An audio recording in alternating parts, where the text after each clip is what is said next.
муҳоҷирон барои қонунӣ гардонидани фаъолияташон 35 рӯзи дигар вақт доранд.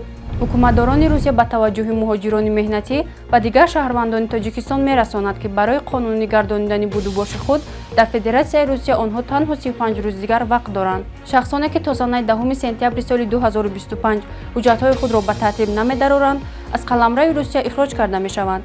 дар Федератсияи Русия то 10 сентябри соли 2025 фармони президенти Федератсияи Русия таҳти рақами 1126 амал мекунад, ки ба хориҷиён имкон медиҳад вазъи ҳуқуқии худро бидуни хатари депортатсия танзим намоянд. пас аз ба итмом расидани муҳлат ихроҷ намудан ва манъи вуруди муҳоҷирони ҳуҷҷатҳояшонро ба расмият надароварда имконпазир аст барои ба тартиб даровардани ҳуҷҷатҳои худ ва қонунӣ гардонидани будубошашон дар қаламраи Федератсияи Русия шаҳрвандони ҷумҳурии Тоҷикистон метавонанд ба намояндагиҳои хадамоти шиносномавӣ, раводиди Вазорати корҳои дохилии Федератсияи Русия ва шуъбаҳои Вазорати корҳои дохилии Русия оид ба муҳоҷират маркази Сахарово дар Москва муроҷиат намоянд.